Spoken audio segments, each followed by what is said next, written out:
Olá, hoje a gente vai mergulhar numa ideia que é, no mínimo, intrigante: o progresso humano. Pensa só, a gente foi para a Lua, está criando inteligência artificial, mas aí a gente liga o jornal e vê que conviver em paz, ser bom uns com os outros, ainda é um desafio gigantesco.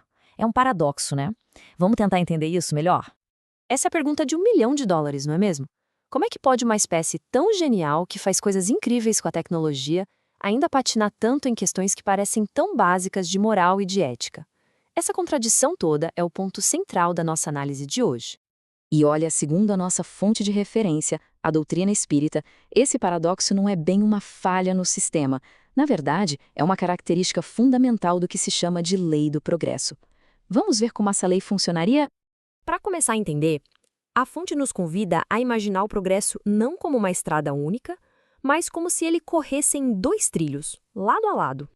E aqui estão eles, os dois trilhos. Num deles corre o progresso intelectual. É a nossa ciência, nossa arte, nossa tecnologia, a nossa capacidade de entender as coisas. Esse trem, meu amigo, não para nunca, tá sempre indo para frente. No outro trilho, um pouco mais devagar, vem o progresso moral. É a nossa capacidade de ser solidário, fraterno, justo. A ideia é que um puxa o outro, mas o moral costuma vir um pouquinho atrás, pegando o vácuo do intelectual. Agora, o mais interessante é a sequência, como uma coisa leva a outra. A fonte diz que a inteligência é a faísca inicial. Primeiro, a gente desenvolve a capacidade de entender o mundo. A partir daí, a gente começa a sacar a diferença entre o que é certo e o que é errado. Isso dá mais força para a nossa liberdade de escolha, o nosso livre-arbítrio. E, como consequência, a gente se torna mais responsável pelo que faz. Ou seja, a moralidade precisa da inteligência para poder desabrochar. Ok, mas se a inteligência abre esse caminho, por que o avanço moral é tão, mas tão lento? O que está segurando a gente, afinal? A resposta, segundo o material que a gente está analisando, é direta e reta: orgulho e egoísmo. Enquanto a nossa inteligência decola, como um foguete, essas duas características funcionam como âncoras pesadíssimas, segurando o nosso avanço moral. E é aqui que a análise fica ainda mais sutil. A fonte joga uma ideia que faz a gente pensar. Até mesmo as nossas piores falhas podem, de um jeito meio torto, acabar gerando alguma coisa boa. Pensa assim, a ambição que muitas vezes vem lá do egoísmo pode fazer uma pessoa se matar de estudar e acabar fazendo uma descoberta científica gigante. Essa descoberta, no fim das contas, ajuda todo mundo e expande o nosso conhecimento. É como se fosse um mecanismo temporário, um atalho estranho que no fim acaba empurrando o progresso geral para frente. Pelo menos até a gente entender que existe uma felicidade muito maior que não tem nada a ver com um ganho material. Certo, então o progresso é desigual, enfrenta esses obstáculos todos, mas afinal, o que faz ele se mover? Como é que ele acontece na prática? A chave, de acordo com a fonte, está em cada um de nós. O progresso não é um processo automático que acontece sozinho. Ele é a soma dos esforços de cada indivíduo. São as nossas escolhas, as nossas ações que podem acelerar ou até frear essa jornada. Mas uma vida só parece muito pouco tempo para tanta evolução, não acha? É aí que a estrutura proposta para isso tudo é o conceito das múltiplas existências. A ideia é que uma vida só é um tempo muito curto para a gente aprender tudo o que precisa. Então, cada existência seria como um novo ano na escola, uma nova chance de dar mais um passo nessa longa jornada. E dentro de cada uma dessas vidas, a gente teria uma espécie de propósito duplo. O trabalho, os desafios do dia a dia, a necessidade de se virar, isso é o que afia o nosso intelecto.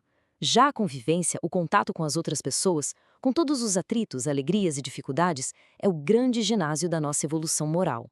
E essa metáfora da pedra de toque é perfeita. Antigamente se usava essa pedra para testar a pureza do ouro. Do mesmo jeito, é no contato diário com os outros que o nosso verdadeiro caráter se revela. É muito fácil ser paciente e bonzinho quando está sozinho, né? O verdadeiro teste é no trânsito, na reunião de condomínio, no almoço de família. E diante desse cenário todo, a doutrina espírita se posiciona como uma ferramenta, uma ajuda para tentar acelerar especificamente o progresso moral, que é esse que a gente viu que anda mais devagar. Vamos ver como.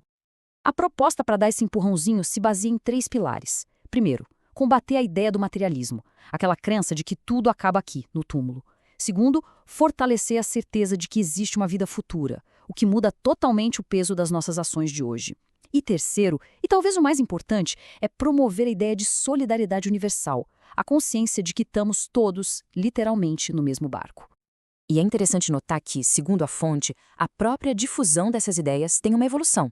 Já passou a fase inicial, da pura curiosidade com os fenômenos, agora a gente estaria na fase filosófica, de raciocinar, de pensar sobre tudo isso. E o futuro? Bom, o futuro aponta para a fase da aplicação, o momento em que esses conceitos realmente começam a transformar a sociedade na prática.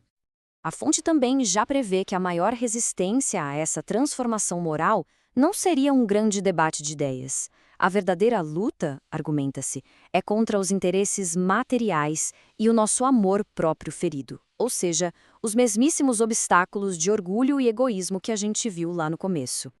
E assim a gente fecha o círculo. Toda essa jornada descrita pela fonte tem um destino muito claro: chegar ao equilíbrio.